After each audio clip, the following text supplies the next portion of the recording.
Ketika akhirnya berhasil menaklukkan Yerusalem pada musim panas tahun 1099, mereka menumpas habis penduduk Yahudi dan Muslim di kota itu dengan semangat Yosua dan membantai mereka dengan kebrutalan yang bahkan mencengangkan masyarakat sezamannya. Sejak saat itu, orang Kristen Eropa memandang Yahudi dan Muslim sebagai musuh Tuhan. Untuk waktu yang lama, mereka juga telah merasakan antagonisme mendalam terhadap Kristen Ortodoks Yunani di Bizantium, yang membuat mereka merasa sebagai kaum barbar dan hina. Namun, keadaannya tidak selalu demikian. Selama abad ke-9, beberapa orang Kristen Barat yang lebih terpelajar telah diilhami oleh teologi Yunani. Filosof Celtic Duns Scotus Erigena misalnya. Ia meninggalkan tanah kelahirannya di Irlandia untuk bekerja di istana Charles the Bold, Raja Frank Barat. Ia menerjemahkan banyak karya para bapa gereja Yunani ke dalam bahasa Latin agar bisa dimanfaatkan oleh orang Kristen Barat, khususnya karya-karya Denis Areopagite. Erigena sangat percaya bahwa iman dan akal tidak saling eksklusif satu sama lain. Seperti halnya para filsuf Yahudi dan Muslim, dia memandang filsafat sebagai jalan membentang menuju Tuhan. Plato dan Aristoteles adalah guru bagi orang-orang yang memerlukan penjelasan rasional tentang agama Kristen. Kitab suci dan tulisan para bapa gereja mungkin diilhami oleh disiplin penelaran logis dan rasional. Ini bukan berarti penafsiran harfiah. Beberapa bagian kitab suci harus ditafsirkan secara simbolis, karena sebagaimana dijelaskan Erigena dalam karyanya yang berjudul Exposition of Denis Celestial Hierarchy, teologi merupakan sejenis puisi. Erigena menggunakan metode dialektika Denis dalam pembahasannya tentang Tuhan yang hanya bisa dijelaskan dengan menggunakan paradoks yang mengingatkan kita kembali pada keterbatasan nalar kemanusiaan kita. Baik pendekatan positif maupun negatif kepada Tuhan adalah sama absahnya. Tuhan tidak bisa dipahami. Bahkan, para malaikat pun tidak mengetahui atau memahami hakikat esensial Tuhan. Akan tetapi, pernyataan positif seperti Tuhan itu bijaksana bisa dibenarkan karena bila kita merujukan pernyataan itu kepada Tuhan, maka kita menyadari bahwa kita tidak menggunakan kata bijaksana dalam pengertian lazimnya.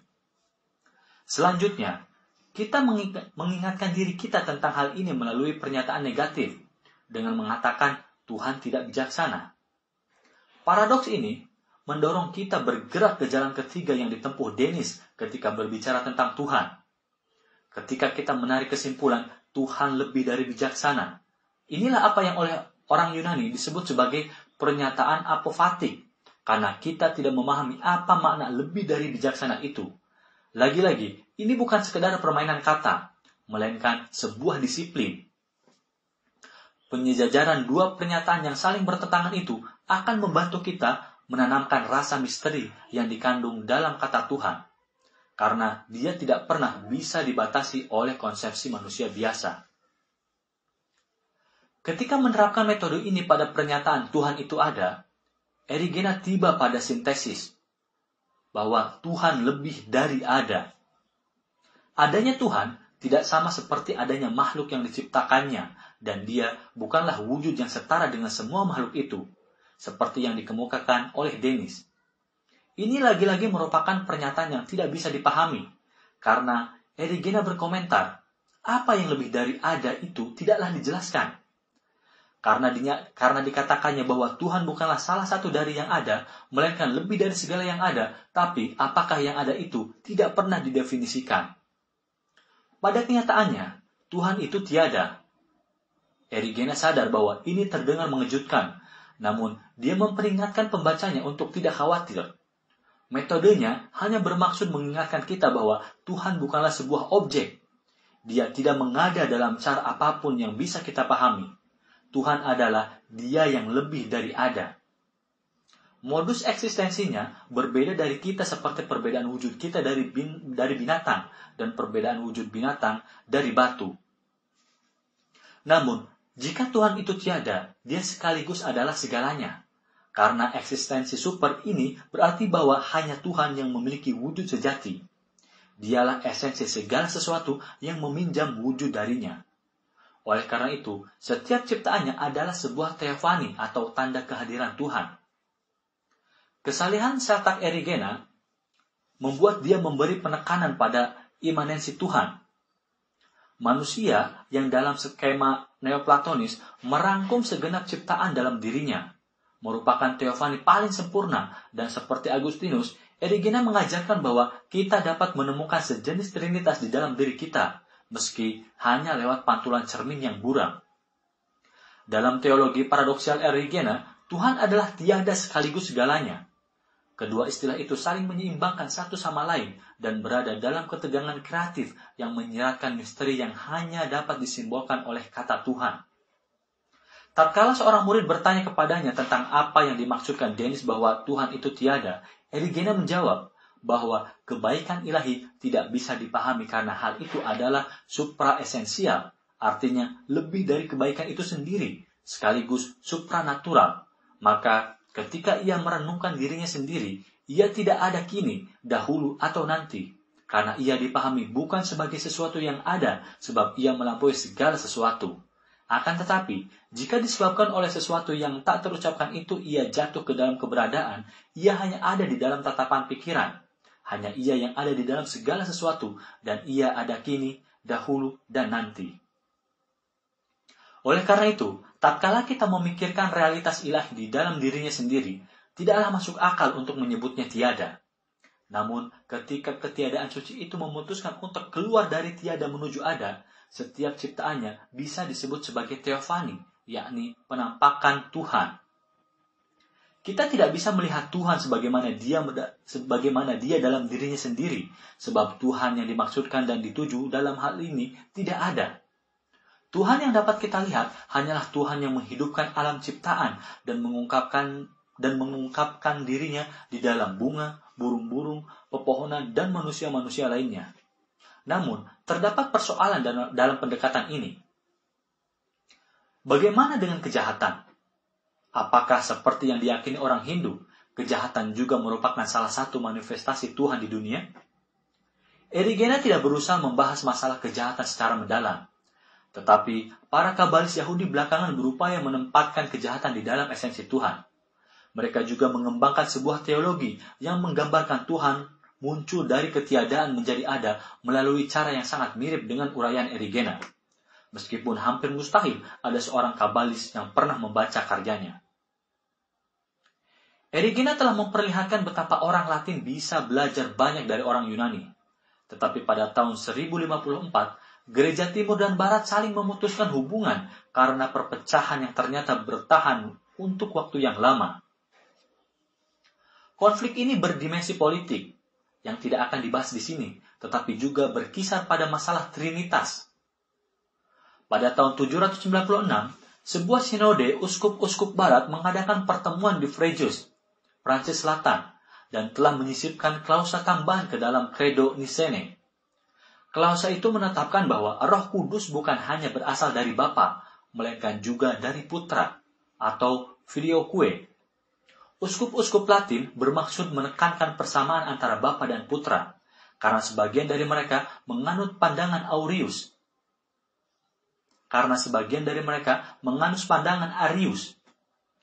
Menyatakan Roh Kudus berasal dari Bapa sekaligus Putra, menurut mereka akan menekankan kesetaraan status ketiganya. Meskipun Charlemagne yang akan segera menjadi kaisar Barat sama sekali tidak paham soal-soal teologis, dia menerima klausa sisipan tersebut. Akan tetapi, orang Yunani mengutuknya. Orang Latin tetap pada pendirian mereka dan bersikeras bahwa bapa-bapa mereka sendiri yang mengajarkan doktrin ini. San Agustinus misalnya, memandang Roh Kudus sebagai kesatuan dasar di dalam Trinitas, sebagai perwujudan cinta antara Bapa dan Putra. Oleh karena itu, adalah benar jika dikatakan bahwa Roh Kudus berasal dari keduanya, dan klausa tambahan itu menekankan ketunggalan esensial ketiga oknum itu. Akan tetapi, orang Yunani selalu menaruh kecurigaan terhadap teologi Trinitarian Agustinus, karena terlalu antropomorfis.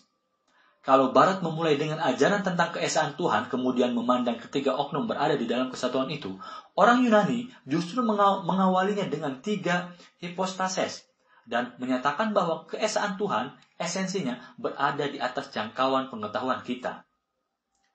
Mereka berpendapat bahwa orang Latin telah menjadikan Trinitas terlalu mudah dipahami. Mereka juga mencurigai bahwa bahasa Latin tak mampu mengungkapkan gagasan Trinitas itu secara cukup akurat. Klausa Filioque terlalu menekankan ketunggalan ketiga oknum dan menurut orang Yunani, alih-alih menunjukkan kemisteriusan esensial Tuhan, sisipan itu membuat Trinitas menjadi terlalu rasional. Klausa itu menjadikan Tuhan bersatu dengan ketiga aspek atau modus keberadaan. Sebenarnya, tak ada bid'ah apapun dalam keyakinan Latin itu, sekalipun tidak selaras dengan spiritualitas apofatik Yunani. Konflik ini bisa dihilangkan seandainya ada keinginan untuk berdamai. Tetapi ketegangan antara Timur dan Barat meningkat cepat selama Perang Salib, terutama ketika pasukan Salib keempat mencaplok Konstantinopel, ibu kota Bizantium pada tahun 1204, dan memporak-porandakan kekaisaran Yunani secara fatal. Keretakan akibat Filioque ini menyimpulkan bahwa orang Yunani dan Latin memiliki konsepsi ketuhanan yang sangat berbeda. Trinitas tak pernah menjadi tema sentral dalam spiritualitas Barat sebagaimana halnya di kalangan orang Yunani. Orang Yunani merasa bahwa menekankan keesaan Tuhan melalui cara ini, Barat telah menyamakan Tuhan dengan esensi sederhana yang bisa didefinisikan dan didiskusikan, seperti Tuhan para filosof. Pada bab selanjutnya, akan kita saksikan bahwa Kristen Barat sering kesulitan menghadapi doktrin Trinitas dan bahwa selama zaman pencerahan abad ke-18, banyak di antara mereka yang mencampakkannya begitu saja. Secara sadar, banyak orang Barat yang tidak menganut Trinitarian. Mereka mengeluh bahwa doktrin 3 oknum dalam satu Tuhan sungguh tidak bisa dipahami, tanpa menyadari bahwa bagi orang Yunani itu justru merupakan inti ajaran terpenting. Setelah perpecahan itu, orang Yunani dan Latin menempuh jalan terpisah. Dalam ortodoksi Yunani, teologia atau studi tentang Tuhan tetap tak berubah, terbatas pada kontemplasi tentang Tuhan dalam doktrin-doktrin mistikal Trinitas dan inkarnasi. Mereka berpendapat bahwa teologi pengampunan atau teologi keluarga mengandung kontradiksi dalam terma. Mereka sama sekali tidak tertarik pada diskusi-diskusi teoritis dan definisi isu-isu sekunder. Barat justru semakin menaruh perhatian pada persoalan ini dan membentuk suatu pandangan standar yang mengikat bagi setiap orang. Reformasi misalnya, telah membagi dunia Kristen menjadi kubu-kubu yang saling bersitegang karena orang Katolik dan Protestan tidak bisa bersepakat tentang bagaimana penyelamatan terjadi dan apa persisnya makna ekaristi. Kristen Barat terus menantang Yunani untuk mengeluarkan pendapat mereka tentang isu-isu sensitif ini. Akan tetapi, orang Yunani selalu ketinggalan dan andai kata mereka menjawab, jawaban mereka sering terdengar agak membingungkan. Mereka tidak percaya kepada rasionalisme, menganggapnya sebagai sarana yang tidak memadai untuk berdiskusi tentang Tuhan yang berada di luar konsep maupun logika. Metafisika dapat diterima dalam studi-studi sekuler, tetapi orang Yunani semakin merasa bahwa hal itu dapat membahayakan keimanan.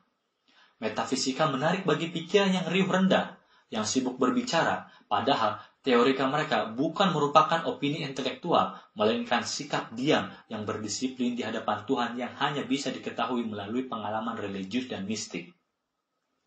Pada tahun 1082, filosof dan humanis John Italos diadili sebagai pembid'ah karena terlalu banyak menggunakan filsafat dan konsepsi neoplatonis tentang penciptaan. Penolakan filsafat ini terjadi tidak lama sebelum Al-Ghazali melakukan hal yang sama di Baghdad dan meninggalkan Kalam untuk menjadi seorang sufi. Oleh karena itu, sungguh ironis bahwa orang Kristen Barat justru masuk ke dunia filsafat persis pada saat orang Yunani dan Muslim mulai meninggalkannya. Plato dan Aristoteles tidak pernah dibicarakan di dunia Latin selama zaman kegelapan, sehingga tak pelak Barat telah ketinggalan. Pertemuan dengan filsafat telah begitu merangsang dan membangkitkan semangat. Teolog abad ke-11, Anselm dari Canterbury, yang pandangan-pandangannya tentang inkarnasi telah dibahas pada bab 4, kelihatannya berpendapat bahwa segala sesuatu dapat dibuktikan. Tuhannya bukan tiada, melainkan wujud tertinggi dari segalanya. Bahkan seorang yang tidak beriman bisa membentuk ide tentang wujud yang maha tinggi itu, yang merupakan satu watak tertinggi di antara segala sesuatu, maha tunggal dan berkecukupan dalam kedamaian abadi. Sungguh pun demikian, dia juga mengajarkan bahwa Tuhan hanya mungkin dikenal melalui iman. Ini tidaklah paradoks kelihatannya.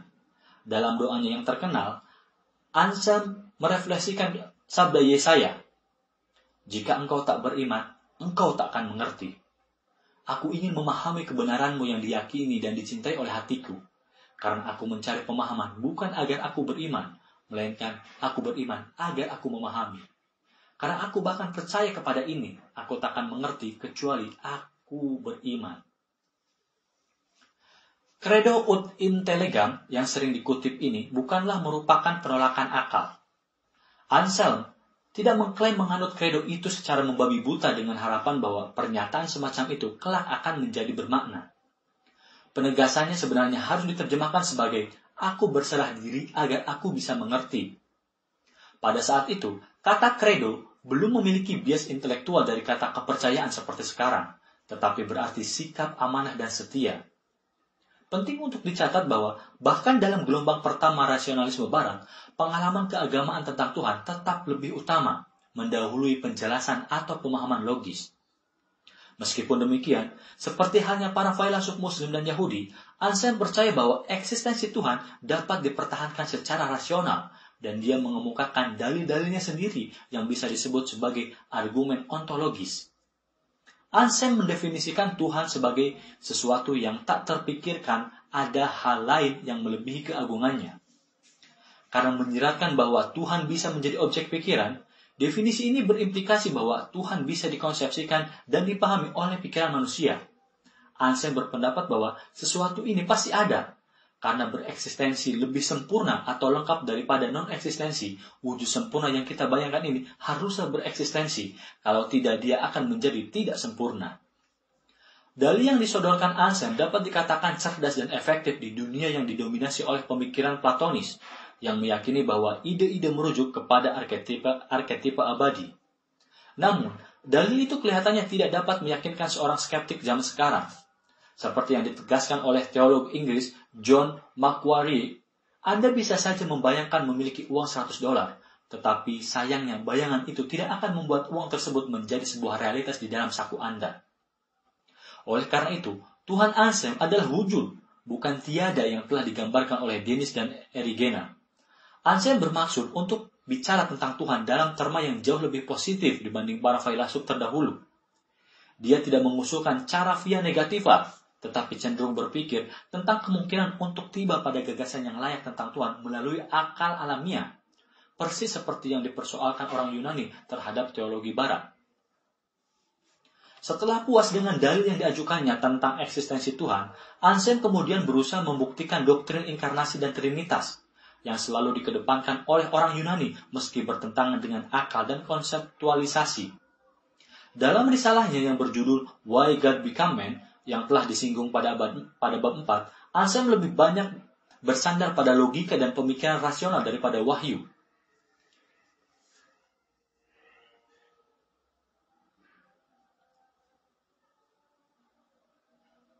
Anselm bukanlah satu-satunya orang Kristen Barat yang mencoba menguraikan misteri Tuhan dalam terma rasional. Tokoh sezaman dengannya, Peter Abelard, filosof karismatik dari Paris, juga telah mengembangkan penafsiran tentang Trinitas yang menekankan keesaan ilahi dengan agak mengorbankan perbedaan antara tiga oknum itu. Dia juga mengembangkan penjelasan yang canggih dan dinamis tentang misteri penebusan dosa. Kristus telah disalib demi menggugah rasa kasih sayang kita, dan dengan melakukan itu, dia menjadi juru selamat kita. Abelard pada dasarnya seorang filosof dengan corak teologi yang agak konvensional. Dia menjadi pelopor kebangkitan intelektual di Eropa selama abad ke-12 dan mempunyai banyak pengikut. Ini membuatnya berkonflik dengan Bernard, pemimpin biara Cistercian Clairvaux di Burgundi, yang dapat dikatakan merupakan tokoh paling berpengaruh di Eropa. Paus Eugene II dan Raja Louis VII dari Prancis ada di dalam saku Bernard. Kemahirannya beretorika telah mengilhami revolusi monastik di Eropa. Sekelompok besar anak muda meninggalkan rumah-rumah mereka untuk bergabung dengannya di dalam Ordo Cistercian yang berupaya mereformasi kehidupan religius Benediktin. Ketika Bernard menyuruhkan Perang Salib II pada tahun 1146, rakyat Prancis dan Jerman yang sebelumnya agak apatis terhadap ekspedisi itu nyaris mencabik-cabiknya lantaran antusiasme mereka. Ramai-ramai datang untuk bergabung dengan tentara dalam jumlah begitu besar, sehingga menurut laporan yang ditulis Bernard dengan bangga kepada Paus, desa-desa menjadi kosong akibat ditinggalkan penghuninya. Bernard seorang yang cerdas, yang telah memberi dimensi batinia baru bagi kesalehan Eropa Barat, yang agak bersifat lahiriah. Ajaran Cistercian tampaknya telah mempengaruhi legenda Holy Grail yang menggambarkan perjalanan spiritual ke sebuah kota simbolik yang tidak berada di dunia ini, tetapi mewakili visi tentang Tuhan. Bernard sama sekali tidak percaya pada intelektualisme para sarjana semacam Abelard dan oleh karena itu berusaha untuk membungkamnya. Dia menuduh Abelard berupaya menodai iman Kristen karena mengatakan bahwa akal manusia bisa memahami semua aspek Tuhan. Dengan merujuk pada himne San Paulus, Bernard mengklaim bahwa filosof itu tidak memiliki cinta Kristen. Dia melihat ketiadaan sebagai sebuah teka-teki, ketiadaan seperti dalam sebuah cermin, tetapi melihat segala sesuatu secara berhadap-hadapan. Oleh karena itu, cinta dan penggunaan akal menjadi dua hal yang bertentangan. Pada tahun 1141, Bernard memanggil Abelard ke hadapan majelis Sens yang telah dipenuhinya dengan pendukung-pendukungnya sendiri. Beberapa di antara anggota majelis itu berdiri di luar untuk mengintimidasi Abelard ketika dia datang. Tak terlalu sulit baginya untuk melakukan ini karena pada saat itu Abelard kemungkinan besar telah terkena penyakit Parkinson. Bernard menyerangnya dengan kefasihan luar biasa yang membuat Abelard jatuh pingsan dan meninggal dunia tahun berikutnya. Ini adalah saat-saat simbolik yang menandai perpecahan antara akal dan hati. Dalam Trinitarianisme Agustinus, hati dan akal tidak terpisahkan. Para filsuf Muslim seperti Ibn Sina dan Al-Ghazali telah tiba pada kesimpulan bahwa akal semata tidak mampu menemukan Tuhan, tetapi mereka akhirnya menggagas sebuah filsafat yang diilhami oleh cinta dan mistisme. Kita akan menyaksikan bahwa selama abad ke-12 dan 13, para pemikir besar dunia Islam berupaya untuk menggabungkan akal dan hati serta memandang filsafat sebagai tak terpisahkan dari spiritualitas cinta dan imajinasi yang diketengahkan oleh kaum sufi. Akan tetapi, Bernard kelihatannya menaruh kecurigaan terhadap akal dan bermaksud untuk terus memisahkannya dari bagian pikiran yang lebih emosional dan intuitif. Ini berbahaya karena bisa membawa pada pemilahan tak sehat yang sama parahnya dengan rasionalisme yang kering. Perang salib yang dikumandangkan Bernard merupakan bencana, sebagian karena penyandarannya pada idealisme yang tak didukung akal sehat dan secara nyata bertentangan dengan etos kasih Kristen. Perlakuan Bernard terhadap Abelard pun jelas-jelas hampa dari sikap kasih sayang, tetapi dia mendorong pasukan salib untuk membuktikan kecintaan mereka kepada Kristus dengan cara membunuhi kaum kafir dan mengusir mereka dari tanah suci. Bernard boleh saja takut pada rasionalisme yang berupaya menjelaskan misteri Tuhan dan mengancam penghapusan rasa takjub dan takjim dari agama. Tetapi, subjektivitas yang gagal menguji prasangkanya sendiri dapat membawa pada sikap berlebihan yang berakibat lebih jelek lagi terhadap agama. Yang dibutuhkan justru subjektivitas yang berdasar dan cerdas, bukan emosionalisme cinta yang mengekang akal sehat dengan ketat dan menghapuskan kasih sayang yang semestinya menjadi ciri agama Tuhan. Beberapa pemikir lain telah memberi kontribusi yang lestari bagi Kristen Barat, seperti Thomas Aquinas, yang mengupayakan sintesis filsafat Yunani dan Agustinus. Selama abad ke-12, para sarjana Eropa berbondong-bondong ke Spanyol untuk mempelajari khazanah ilmu kaum Muslim. Dengan bantuan kaum intelektual Muslim dan Yahudi, mereka melakukan proyek penerjemahan besar-besaran untuk memboyong kekayaan intelektual ini ke Barat. Terjemahan berbahasa Arab atas filsafat Plato, Aristoteles, dan filosof-filosof kuno lainnya kini diterjemahkan lagi ke dalam bahasa Latin dan untuk pertama kalinya tersedia bagi masyarakat Eropa Utara. Para penerjemah itu juga menggarap karya terbaru sarjana Muslim, termasuk karya Ibn Rushd serta penemuan para ilmuwan dan ahli kedokteran Arab. Pada saat yang sama, ketika sebagian orang Kristen Eropa berjuang menghancurkan Islam di Timur Dekat, kaum Muslim Spanyol sedang membantu Barat membangun peradaban mereka sendiri. Summa Theologiae dari Thomas Aquinas merupakan upaya untuk mengintegrasikan filsafat baru itu dengan tradisi Kristen Barat. Aquinas secara khusus terkesan pada penjelasan Ibn Rushd atas Aristoteles. Akan tetapi, berbeda dengan Anselm dan Abelard, dia tidak percaya bahwa misteri semacam Trinitas dapat dibuktikan oleh akal dan membedakan secara cermat antara realitas Tuhan yang tak terucapkan dengan doktrin-doktrin manusia mengenainya. Dia sependapat dengan Denis bahwa hakikat sejati Tuhan tidak bisa dijangkau oleh pikiran manusia. Dengan demikian, batas akhir dari semua yang dapat diketahui oleh manusia tentang Tuhan adalah mengetahui bahwa dia tidak mengetahui Tuhan. Karena manusia tahu bahwa Tuhan mengungguli semua hal yang dapat dipahami mengenainya. Ada sebuah kisah yang menceritakan bahwa ketika selesai mendiktekan kalimat terakhir dari Summa, Aquinas dengan sedih menelungkupkan kepala di atas lengannya. Ketika juru tulis bertanya apa yang terjadi, Aquinas menjawab bahwa segala yang telah ditulisnya tampak tak berharga dibandingkan dengan apa yang telah dilihatnya. Upaya Aquinas untuk meletakkan pengalaman religiusnya dalam konteks filsafat baru adalah penting untuk mendialogkan keimanan dengan realitas lain dan tidak memisahkannya ke sebuah kawasan tersendiri. Intelektualisme yang berlebihan akan merusak iman. Tetapi agar Tuhan tidak dijadikan alat untuk mendukung egoisme kita sendiri, pengalaman keagamaan harus disertai penilaian akurat tentang kandungannya. Aquinas mendefinisikan Tuhan dengan cara merujuk pada definisi Tuhan berikan sendiri kepada Musa. Aquinas mendefinisikan Tuhan dengan cara merujuk pada definisi yang Tuhan berikan sendiri kepada Musa. Aku adalah aku. Aristoteles pernah mengatakan bahwa Tuhan adalah wujud wajib. Aquinas kemudian mengaitkan Tuhan para filosof dengan Tuhan Alkitab dengan menyebut Tuhan, Dia yang ada. Ditegaskannya secara mutlak bahwa Tuhan bukan sekadar wujud lain seperti diri kita sendiri. Definisi Tuhan sebagai wujud itu sendiri sudah memadai karena tidak merujuk pada bentuk tertentu kecuali wujud itu sendiri. Adalah keliru untuk menyalahkan Aquinas atas pandangan rasionalitas tentang Tuhan yang kemudian berkembang di Barat. Namun sayangnya, Aquinas menimbulkan kesan bahwa Tuhan bisa didiskusikan dengan cara yang sama seperti kita mendiskusikan ide-ide filsafat atau fenomena alam. Dia mengawali diskusi tentang Tuhan dengan pembuktian eksistensi Tuhan berdasarkan filsafat alam. Ini menyeratkan bahwa kita dapat mengetahui Tuhan dengan cara yang sama seperti realitas-realitas duniawi. Aquinas menyusun 5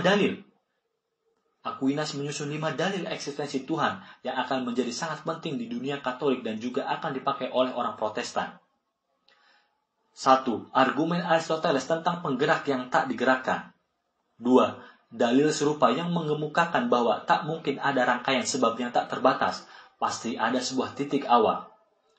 3. Argumen tentang sifat ketergantungan yang mengharuskan adanya satu wujud wajib, seperti diuraikan oleh Ibn Sina. 4. Argumen Aristoteles dalam filosofi yang menyatakan bahwa hierarki kesempurnaan di dunia ini mengimplikasikan adanya kesempurnaan yang paling baik di atas segalanya. 5.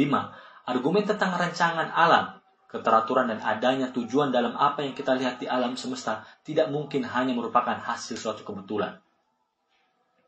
Dalil-dalil ini tak bisa dipertahankan pada masa sekarang. Bahkan dari sudut pandang agama, dalil-dalil ini agak meragukan. Dengan pengecualian argumen tentang rancangan alam, setiap dalil ini secara implisit menyatakan bahwa Tuhan hanyalah sebuah wujud yang lain, satu simpul lain dalam rantai eksistensi. Dia adalah wujud tertinggi, wujud wajib, dan wujud yang paling sempurna. Benar bahwa penggunaan istilah-istilah seperti sebab pertama atau wujud wajib menyeratkan bahwa Tuhan bukanlah sesuatu seperti wujud-wujud yang kita ketahui, melainkan merupakan sumber atau syarat bagi keberadaan wujud-wujud yang lain itu. Inilah yang sangat ditekankan oleh Aquinas. Meskipun demikian, para pembaca Summa tidak selalu berhasil menangkap pembedaan penting ini dan berbicara tentang Tuhan seakan-akan dia sekedar merupakan wujud tertinggi dari semua wujud lain. Ini bersifat reduktif dan bisa membuat wujud super ini menjadi berhala yang dibentuk dalam citra kita sendiri dan dengan mudah beralih menjadi suatu super ego yang melangi. Barangkali bukan tidak akurat untuk mengatakan bahwa banyak orang di Barat memandang Tuhan sebagai wujud yang seperti ini. Upaya pengaitan Tuhan dengan arus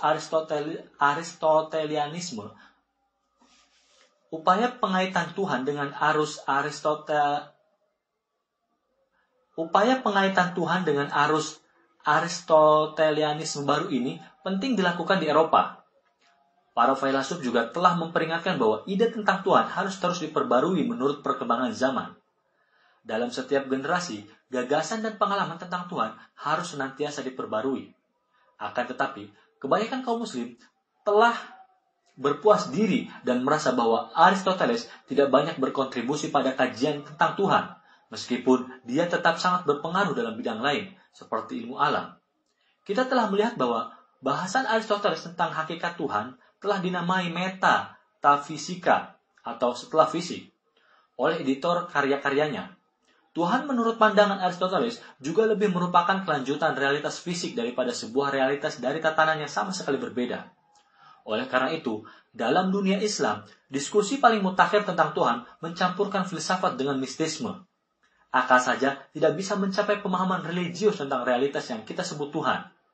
Tetapi pengalaman religius perlu dilengkapi dengan daya pikir kritis dan disiplin filsafat jika tidak ingin sekedar menjadi emosi yang melantur, berlebihan, atau bahkan berbahaya. Tokoh Fransiskan yang sezaman dengan Aquinas, yakni Bonaventura, memiliki pandangan yang hampir sama. Dia juga berusaha mengartikulasikan filsafat dengan pengalaman religius untuk memperkaya kedua wilayah itu. Di dalam karyanya The Threefold Way, dia mengikuti Agustinus yang melihat Trinitas ada di dalam semua ciptaan dan menjadikan Trinitalisme alamiah sebagai titik berangkat dalam karyanya Journey of the Mind to God. Secara kuku, dia percaya bahwa Trinitas dapat dibuktikan oleh akal alamiah, tetapi menghindar dari bahaya keangkuhan rasionalis dengan menekankan pentingnya pengalaman keagamaan sebagai komponen esensial bagi gagasan tentang Tuhan. Dia menyebut Francis dari Assisi, pendiri ordonya, sebagai teladan utama bagi kehidupan Kristiani. Dengan memperhatikan riwayat hidupnya, seorang teolog seperti Bonaventura dapat menemukan bukti kebenaran doktrin-doktrin gereja. Penyair Tuscan, Dante Alighieri, juga menemukan bahwa seorang manusia bisa dalam kasus Dante, perempuan Florentina, bisa dapat menjadi epifani ilahi. Pendekatan personalistik kepada Tuhan ini dipengaruhi oleh Agustinus. Bonaventura juga menerapkan dalil ontologis Anselm tentang eksistensi Tuhan dalam pembahasannya mengenai Prancis sebagai sebuah epifani. Dia menyatakan bahwa dalam kehidupan ini, Francis telah mencapai kesempurnaan yang tampaknya melampaui batas manusiawi sehingga adalah mungkin bagi kita selama masih hidup di dunia ini untuk melihat dan memahami bahwa yang terbaik adalah sesuatu yang tak mungkin dibayangkan ada yang lebih baik daripadanya. Kenyataan bahwa kita dapat membentuk konsep seperti yang terbaik itu membuktikan bahwa kesempurnaan tertinggi Tuhan itu pasti ada. Jika kita menyelami diri kita sendiri, seperti yang dianjurkan oleh Plato maupun Agustinus, kita akan menemukan citra Tuhan terpantau di dalam alam batin kita sendiri. Introspeksi ini sangatlah penting. Tentu saja, tetap penting untuk terlibat dalam liturgi gereja, namun orang Kristen pertama-tama harus menyelami dirinya sendiri, di mana dia akan dibawa melampaui akal dan mendapat penampakan akan Tuhan yang mentranscendensi ungkapan manusiawi kita yang terbatas. Bonaventura dan Aquinas memandang pengalaman keagamaan sebagai hal yang mendasar.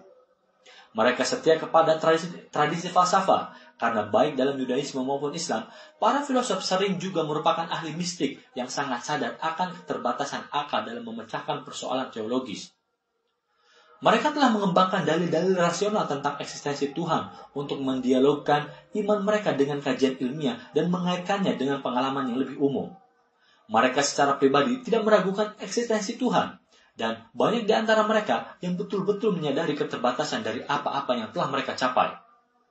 Dalil-dalil ini memang tidak dirancang untuk meyakinkan orang-orang yang tidak beriman, karena pada masa itu belum ada ateis dalam pengertian modern kita.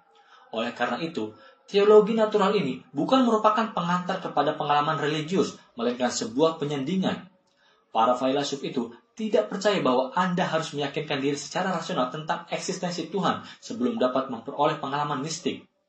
Justru sebaliknya, di dunia Yahudi, Muslim, dan Ortodoksi Yunani, Tuhan para filosof segera digantikan oleh Tuhan kaum mistik.